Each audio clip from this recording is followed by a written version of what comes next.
Hey there. It's a little bit easier for me to talk instead of type, especially going back and forth. So I figured it would be a little bit easier if I shoot a quick video and basically, say everything I was trying to say. As far as the website, it could either be like a WordPress blog or a website built off of WordPress, which if you don't understand that, I can explain it a little bit later on. I think for simplicity, it would probably work out a little bit better to use the store platform, mainly because that already has the shopping carts and everything built into it, and commissions and all that stuff are already set up. And then as far as t-shirts or license plates or whatever you want to sell, you could have preset designs. Basically come up with the design, put it on there, people can buy it as is, but then they would also have the ability to personalize it. So say for example, we did some templates for mourning or something for grieving parents or whatever. People could personalize it and put their own kid's name in there. So since the personalization aspect is there, that's going to help out a little bit. And if people just want to support the cause, then they would be able excuse me, just buy something off the shelf, or have some preset designs without any names or anything like that, something more general, because not everyone wants to take the time to go through an online designer or anything like that, and some people aren't creative. So basically they would have the option, or the personalization part could actually be taken off. Like if you go to mvpprints.com, you can see where I sell sports prints there, and it's the same thing where they can buy it as is or personalized, things like that. So hopefully that kind of covers that, but that could go in either direction. The only thing I don't know about is where you had mentioned someone else selling things and then having a different PayPal button or a different shopping cart. That wouldn't work under the store platform, so that would have to be done somewhere else. But if you have multiple ways of checking out, then that's going to cause issues when it comes down to what if somebody wants one of each? Then they would end up having to check out twice. And if it's not simple or straightforward, then people are going to get frustrated, say hell with it, and leave. So you might want to take that in consideration. It would probably be best to just set up a PayPal account that is more of a blanket, and then if the money is going to be dispersed to several different people or whatever, work that out in the back end. Like a percentage of each sale for this goes to this person, and then for this goes to that person, whatever. Also, if other people are going to chip in things to sell and then money's supposed to go back to them, then that way you can keep track of everything from one account, and then whoever's owed what, you can send the money straight from that one account to whoever it goes to. And plus that's going to keep money straight. And then as far as financials, it's a lot simpler, because if money's going out, then you would have a record of what went to who for what and when.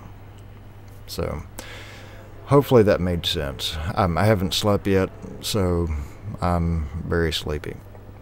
Anyway, as far as advertising, I understand what you were saying as far as you're not having that much money yet, but basically what I was saying is when the time comes to advertise, if people want to put ads or mentions or whatever in local free papers, then that's fine. But as far as paying for advertising, don't.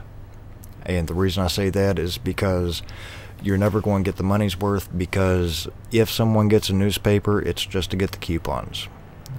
Less than 10% of the people that used to get the paper actually still read it. most people go online because, instant, gratification or information or whatever. And, some people aren't, that tech savvy, and they're afraid of computers, whatever. So then, they may get the paper, but even then, usually if someone's just wanting the news, they're just going to watch the news. So that's why I was saying, if you're going to use that medium, then instead of doing ads, which are very expensive, like a 1-inch ad could be $300 a month. Or if it's a higher population, then it could be $400 or $500 for a 1x3-inch ad for 1 week. So instead of paying that kind of money for one ad in one localized area, then either save up till a press release can be sent out, and that way it could possibly get some coverage in the newspapers, but also on news channels, and maybe even be picked up in magazines, things like that. There's 3 main news wires that all of the news channels use, as well as newspapers and all that. They all get their national information from the same places. There's PR News Web, Business Wire, and then PR Web. So as long as it's submitted on one of those wires, 95% of the media outlets are going to get it. So like I said, if you're going to put money out for that, that's the way that I would go about that.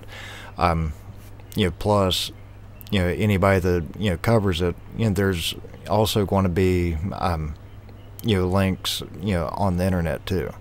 So even though it might be in the newspapers or on TV or whatever, it's also going to be on print online. So if someone does a search or whatever, there's a chance that they could find it that way.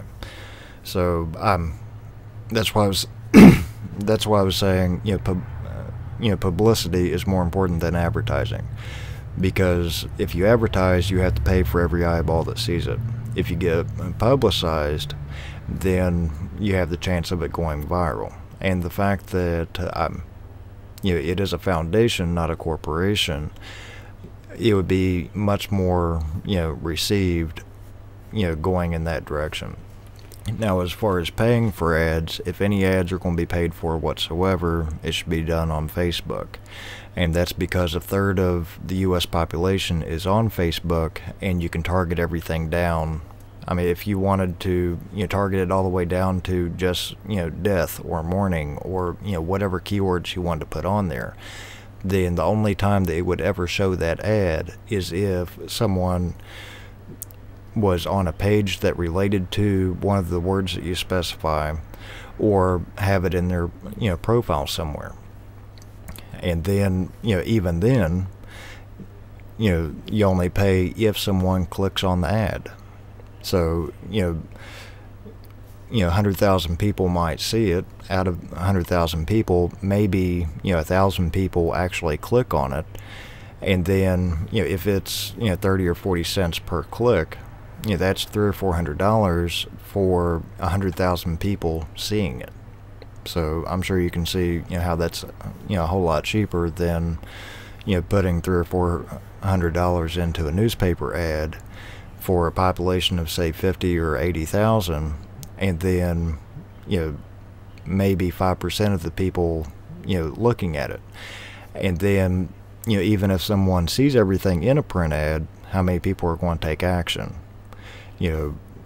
Regardless what the call to action is, if they have to go to a website or click on something or whatever, they would have to manually type everything in, and people aren't going to do that, or at least a very small amount. And unless you had a huge advertising budget to keep hitting people every single week so that way it stays fresh in their mind, then the concept wouldn't go over too well, and you're not going to get very much response out of it. So that's why I went in that direction. So basically I was wanting to cover website and exposure. If you have any more questions, just post it and I'll address it.